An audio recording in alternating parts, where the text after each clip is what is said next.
Well, we're breaking down the GOP's promises to turn on the lights when it comes to transparency in our government. Congressman Darrell Issa calling for investigations into everything from the bailout to health care, hoping to have 7 hearings a week for the next 40 weeks.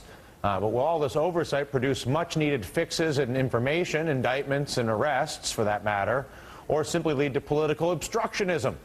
We're joined now by Utah Congressman Jason Chaffetz, a member of the GOP transition team, and quite possibly one of the lawmakers Mr. Issa will be tapping to lead these investigations. And, Congressman, it's a pleasure to have you back with us. When you look down the list, bank bailouts for the investigations, bank bailouts, stimulus oversight, Countrywide's VIP program, Fannie Freddie, earmarks and grants.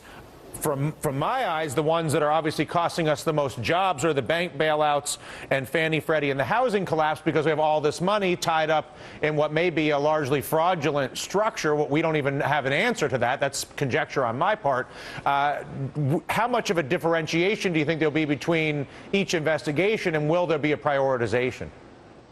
Well, there's so much. I mean, you look at that long, long list of things to do, and there's no shortage of material. Yeah, we got to put first things first, and that will really, truly make a difference. And absolutely, I think we want to get after absolutely all of those. There's no reason to ignore any one of those on that list. But at the same time, with the obvious issue being joblessness in this country and increasing joblessness in this country and the lack of investment in this country, we've fallen out of the top 3 for foreign direct investment. Lending's off a cliff. Investment is limited at best.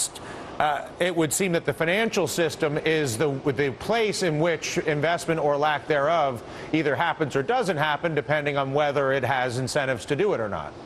Yeah, no, absolutely. What's going on with the banking and the financial services? We have the new regulatory agency.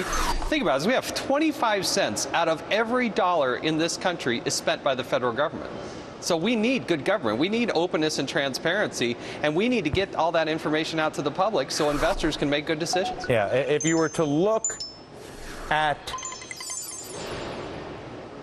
somebody looking from the outside, whether it's forget the media, but if you're an American voter who's trying to evaluate whether the Republican investigations into everything from Fannie Freddie to earmarks and stimulus spending is genuinely looking to resolve problems and move on, or is basically just political gamesmanship versus the Democrats.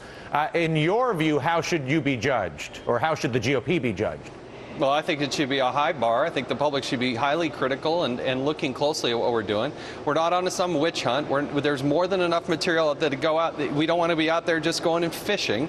And I think what you'll see is when you go and say, look at Countrywide, you're going to see that Friends of Angelo program that we've been talking about for a while, that net, when you go and look at it, is going to capture both Republicans and Democrats. And that's really part of the test is, do we stand tall on principle and hold our own party to the same high standards that we expect of the Democrats? We need good government, and there are those of us that put good government in our country before our party, and I think that's the test. And to that end, how far back do you think is appropriate? Because the one thing that's not on this list would be, for instance, a torture investigation.